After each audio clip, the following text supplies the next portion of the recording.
सोच र इच्छा शक्ति भए के असम्भव हुँदो रहेछ र। नेपाल संघीयतामा प्रवेश गरेपछि कोशी प्रदेश सरकारको भौतिक पूर्वाधार तथा विकास मन्त्रालयले प्रशंसा बटुल्ने गरी निर्माण गरिरहेको यो हो प्रदेशकै बहुचर्चित तथा बहुआयामिक ट्याम्के भ्यू टावर। प्रदेशकै सुन्दर एवं पर्यटकीय जिल्ला भोजपुरको ट्याम्के मयुङ गाउँपालिकाको विकट एवं ग्रामीण क्षेत्रमा यो भ्यू टावरको निर्माण भइरहेको छ। समुद्र सतहदेखि 3110 मिटर उचाइमा अवस्थित यो प्रदेशकै गौरवको आयोजना मात्र नभएर यसले हजारौं स्वदेशी र विदेशी पर्यटकलाई लोभ्याउने देखिन्छ। यो स्थानबाट पूर्वी तराईका जिल्लाहरू तथा विभिन्न हिमाली श्रृङ्खलाको सहजै ढङ्गबाट दृश्यावलोकन गर्न सकिन्छ। भोजपुर जिल्लाको सदरमुकामबाट करिब 50 किलोमिटर सडक मार्ग तय गरेर यो भ्यू टावर पुगिने र पर्यटकहरूले छुट्टै प्रकारको अनुभूति प्राप्त गर्न सक्छन्। अग्लो स्थान र त्यसमा पनि 12औं महिना अत्यन्तै चिसो हावाले पर्यटकलाई थप उत्साहित बनाउँछ। टावरको निर्माणपछि जिल्लाको आर्थिक समृद्धिमा थप आयाम थपिनेछ। निर्माणकै चरणमा रहे पनि यो भ्यू टावर हेर्न जाने आन्तरिक पर्यटकहरू बढ्दै गएका छन्। यहाँ बग्रेलती पर्यटकहरू अहिले पनि पुग्न थालेका छन्। ट्याम्के भ्यू टावर हेर्न गएका पर्यटकहरू के भन्छन् त सुनौ उनीहरूको भनाइ। ट्याम्के डाँडा आफैमा यो सुन्दरताले भरिपूर्ण ठाउँ हो। यहाँनिर चाहिँ अब भन्दाखेरि अब एउटा मान्छेहरूले पहिलेदेखि विश्वास गरिआएको धार्मिक स्थल यो राईहरूको यो चाहिँ वर्षमा 2 चोटि बजार ठुलो मेला लाग्छ।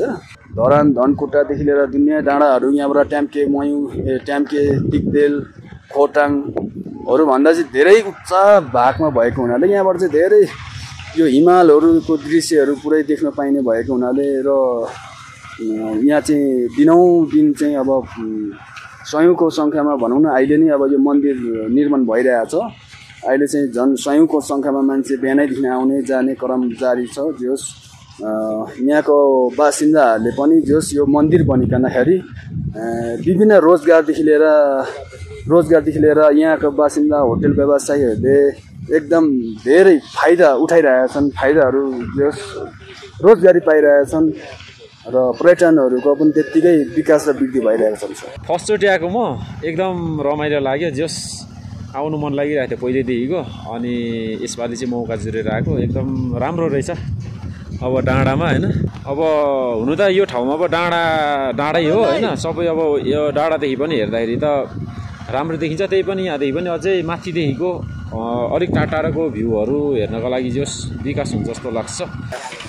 यो ट्याम्के घुम्न आउँदा चाहिँ मलाई निकै रमाइलो भयो। यो अब अलिक धेरै नै हाइटमा छ, त्यही भएर यो वरिपरिको डाँडा काँडाहरू यो सबै यो माथिबाट देखिने भएकोले मलाई यो ट्याम्के देखेर आउनु चाहिँ एकदम रमाइलो लाग्यो। साथै यहाँको मौसम पनि अब तल हुर्केको लागे पनि जे भए पनि यहाँ माथिको मौसम चाहिँ एकदमै राम्रो छ। अनि यहाँको भ्यू टावरबाट वरिपरिको डाँडा काँडाहरू कोशी प्रदेशका तत्कालीन मुख्यमन्त्री शेरधन राईको परिकल्पनामा शुभारम्भ भएको ट्याम्के भ्यू टावरको निर्माणको लागि पछिल्लो समय पूर्व मुख्यमन्त्री राजेन्द्र राई र वर्तमान मुख्यमन्त्री हिक्मत कार्कीको त्यत्तिकै योगदान छ। पछिल्लो समयमा आएर भौतिक पूर्वाधार विकास मन्त्री भूपेन्द्र राईले टावरको निर्माणलाई गति दिएपछि यसको वित्तीय प्रगति 75% र भौतिक प्रगति 80% पुरा भइसकेको छ। हेर्नुस् त निर्माण भइरहेका यहाँका भौतिक संरचनाहरू लगभग अन्तिम तयारीमा काम भइरहेको छ।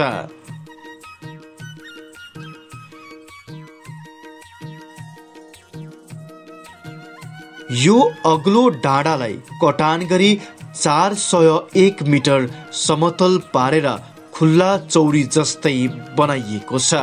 मन्त्रालयको प्रस्ताव अनुसार यही स्थानमा भ्यू टावरको 2 तल्ला अन्डरग्राउन्ड संरचनाभित्र संग्रहालय निर्माणको काम पनि भइरहेको छ।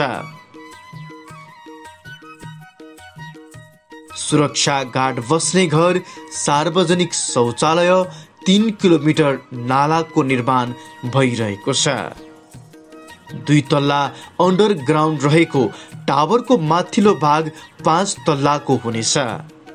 टावर वरिपरि सिसा र फलामको रेलिङले घेराबार गरिने र फलामको सिडी जडान गरिँदैछ। प्रदेश सरकार शहरी विकास तथा भवन कार्यालय धनकुटाका डिभिजन इन्जिनियर सदानन्द ईश्वरले ट्याम्के भ्यू टावरको निर्माण द्रुत गतिमा भइरहेको बताउनुभयो। अहिले जुन पर्यटक गइरहेछन् त्यो नेचुरल भ्यूको लागि, त्यो सँगै आर्टिफिसियल भ्यू हुँदाखेरि अझै आकर्षित भएर पर्यटन जुन त्यहाँको व्यवसाय छ त्यसमा पक्कै पनि फस्टाउनेछ, मद्दत पुग्नेछ जस्तो राखेरै, उद्देश्य राखेरै प्रदेश सरकारले त्यहाँ लगानी गरेको हो सर। त्यहाँबाट त वरिपरिको एकदम दृश्य क्लियर हुन्छ सर। त्यो टावरमा चढेपछि त्यहाँबाट त के मान्यता छ भने यो पहिलाको पूर्वाञ्चलको धेरै जसो जिल्लाहरू त्यहाँबाटै मौसम क्लियर भएको बेलामा हेर्न सकिन्छ भन्ने मान्यता छ सर। त्यसलाई झन् टावर बनाएपछि अझै क्लियरली हेर्न सक्ने अवस्था बन्छ सर यो निर्माण सम्पन्न भइसकेपछि। यो भ्यू टावर निर्माणको लागि प्रदेश सरकारले मूल्य अभिवृद्धि कर बाहेक 15 करोड 76 लाख 28,811 रुपैयाँ 23 पैसा बजेट विनियोजन गरेको थियो।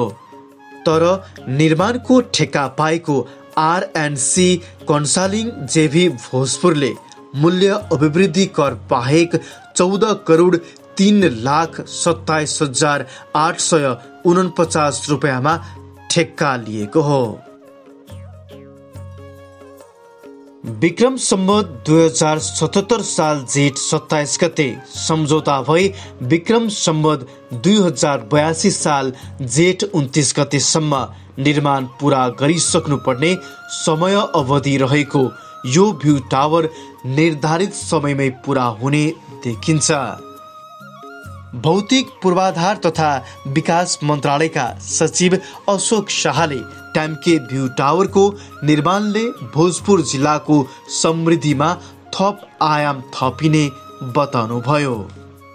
संघीयता आइसके पछाडि प्रदेश सरकारले नै त्यसको अनर किन नलिने, औन किन नगर्ने, उहाँले नै किन यो कुरालाई अगाडि नबढाउने भनेर सङ्घ सरकारमा माग भएको ठुलो टावर थियो र त्यसैलाई हामीले चाहिँ घटाएर त्यस्तो गऱ्यौँ। तर पछिल्लो समय त्यसको हामीले सुरु गरेको 75-76 मा त्यसरी अहिले बनिसक्यो र बनिसक्दा यस्तै प्रकृतिका सबैले गरिया रहेछ। कुनै न कुनै मात्रामा हामी त यो मात्रै गऱ्यौँ, अरूले पनि धेरै गरिसकेका रहेछ र यसबाट तत्कालै आउटपुट त्यस्तो देखिने नआउने भएको हुनाले यसमा चाहिँ किन लगानी गर्यो भन्ने क्वेसनहरू छ। तर हामीले चाहिँ यो क्षेत्र पनि समेटौँ, यसलाई चाहिँ अब के अरे चाहिँ पर्यटकीय मार्ग पैदल पर्यटकीय मार्ग पनि बन्दैछ। यस्तोहरू बनिसके पछाडि त्यो सर्किटमा आउँछ, त्यहाँ चाहिँ पर्यटकीय हिसाबले महत्त्वपूर्ण होला र कतिपय स्थितिमा के हुन्छ भन्दाखेरि तुरुन्तै नहुने स्थिति रहन्छ नि त। कुनै अर्कै परियोजनाले बनाएको चिज पनि पर्यटकीय हिसाबले त्यो पछि प्रसिद्धि पाएपछि त्यसमा उपयोगी हुन सक्छ। इफेल टावर छ नि, इफेल टावर त त्यो परियोजनाको लागि बनाएकै थिएन, तर अब त्यो सबैभन्दा आम्दानीको स्रोत र पर्यटकीय महत्त्वपूर्ण स्थल भएर गयो। त्यस्तै अहिले तत्कालै त्यस्तो नदेखिए पनि हाम्रो प्रदेशमा त्यो एउटा मात्रै टावर हामीले बनाएको तत्कालीन आवश्यकता, तत्कालीन सरकारको त्यो चाहिँ अब महत्त्वाकांक्षी आयोजना भन्ने के भने त्यो एउटा मात्रै आयोजना हामीले चाहिँ त्यहाँ निर्माण गर्न सक्यौँ। तर एउटा गर्दैमा त्यसले चाहिँ अब त्यसरी केही बेनिफिट दिँदैन भोलि भनेर त्यो स्थिति त छैन, तर अध्ययनहरूले त्यहाँ चाहिँ यो राम्रो प्रतिफल दिन्छ भनेर नै देखाएको छ।